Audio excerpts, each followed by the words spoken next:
এটা হলো জাহাজ।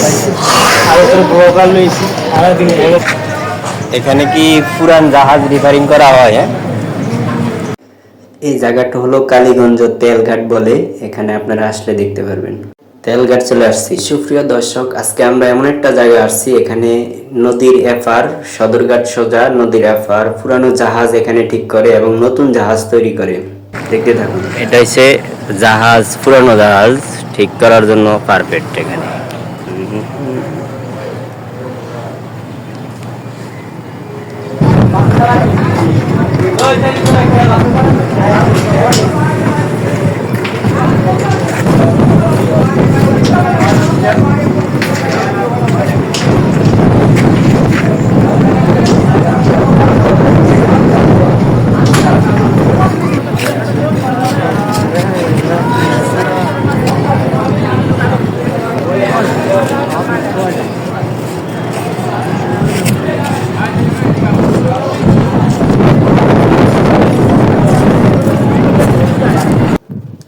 হঠাৎ করে ছোট্ট একটি কুঁড়ের ঘর পেয়ে গেলাম, ভিতরে একটু বসলাম, কুঁড়ের ঘরের মজাটা নিয়ে নেই।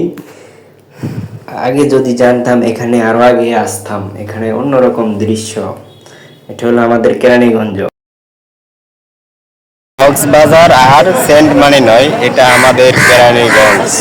এখানে আসেন আপনারা, আহেন ফুচকা মুচকা খিলামুনে, মন মিললে মিলুক, না মিললে নাই।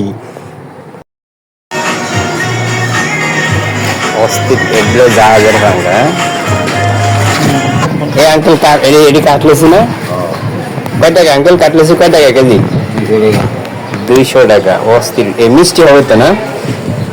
দেখছেন, আগে যদি জানতাম এদিকে আসতাম। কেরানীগঞ্জ, এখানে কাটলেসু আছে, তার ভিতরে আবার জাহাজ রিপেয়ারিং করে এই গাড়ি। কি কয় আঙ্কেল, একটু বাড়া করে দিন। আমার ভিডিও করা দেখে এক ভাই বললো তার একটা সেলুন আছে, সেলুনের ভিডিও করতাম। সুপ্রিয় দর্শক, আমাদের সঙ্গে থাকুন। এখন যাই ওই ভাইয়ের সেলুনে, সেলুনের ভিডিওটা করে সাইরা দিতাম যে সেলুনটা বিক্রি করব, বিদেশ চলে যাব।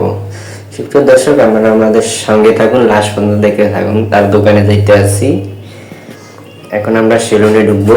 এই সেলুনের কাছাকাছি আসছি, যদি ভিডিওটা করি। এই দেখেন, এই সেলুনটি বিক্রি করা হবে। এই সেলুনের মালিক বিদেশ চলে যাবে, এই জন্য আমাকে বললো যে একটা ভিডিও করতাম, কইরা ছাইরা দিতাম আমার ফেসবুক পেজে, ইউটিউব চ্যানেলে। তো সুপ্রিয় দর্শক, আপনারা যে যেখান থেকে দেখেন এই ভিডিওটা সেলুনের দেখতেই পাচ্ছেন। এই সেলুনটি বিক্রি করা হবে। খুব মনোরম পরিবেশ, খুব ভালো একটা সেলুন, বড়। এটা হলো কেরানীগঞ্জ তেলঘাট। এই